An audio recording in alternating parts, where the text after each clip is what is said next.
अनुवाद या पुस्तकातून घेतलेले वाचन.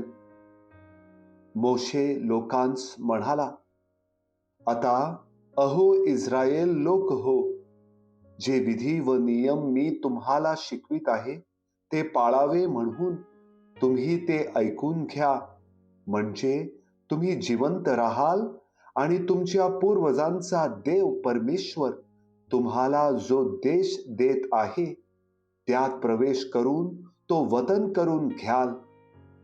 पहा, ज्या देशाचे वतन मिळवण्यास तुम्ही जात आहात त्यात पाळण्यासाठी आपला देव परमेश्वर याच्या आज्ञेप्रमाणे मी तुम्हाला विधी व नियम शिकवले आहेत, त्याप्रमाणे तुम्ही चालावे. तुम्ही ते काळजीपूर्वक पाळावेत, कारण त्यामुळे देशोदेशी लोकांच्या दृष्टीला तुम्ही सुज्ञ व समंजस असे दिसाल. त्या सर्व विधी संबंधी ऐकून ते म्हणतील की हे महान राष्ट्र खरोखर बुद्धिमान व समंजस लोकांचे आहे. कारण आमचा देव परमेश्वर याचा आम्ही धावा करतो तेव्हा तो आमच्या जवळ असतो.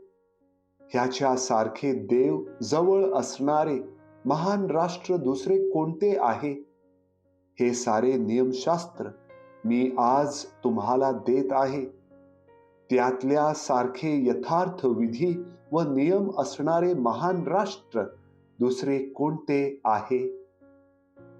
मात्र स्वतःविषयी सावधगिरी बाळग आणि स्वतःला फार जप, नाहीतर तू ज्या गोष्टी डोळ्यांनी पाहिल्या आहेत त्या विसरून जाशील आणि जन्मभर त्या तुझ्या मनातून जातील.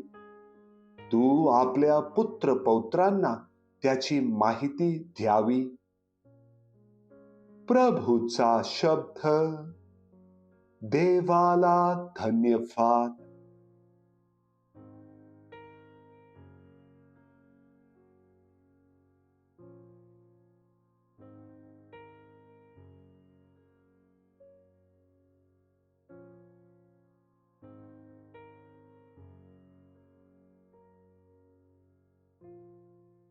मथई लिखित पवित्र शुभ वर्तमानातून घेतलेले वाचन.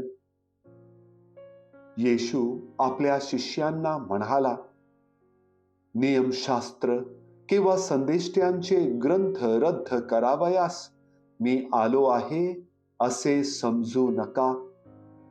मी रद्द करावयास नव्हे तर पूर्ण करावयास आलो आहे. कारण मी तुम्हास खचित सांगतो, आकाश व पृथ्वी ही नाहीशी होईपर्यंत सर्व काही पूर्ण झाल्याशिवाय नियमशास्त्रातील एकही काना किंवा मात्रा रद्द होणार नाही. ह्यास्तव जो कोणी ह्या लहान आज्ञातील एखादी रद्द करील व त्याप्रमाणे लोकांना शिकवील त्याला स्वर्गाच्या राज्यात अगदी लहान म्हणतील. पण जो कोणी त्या पाळील व शिकवील त्याला स्वर्गाच्या राज्यात मोठा म्हणतील. प्रभूचे शुभ वर्तमान. हे प्रभू येशू ख्रिस्ता, तुझी स्तुती असो.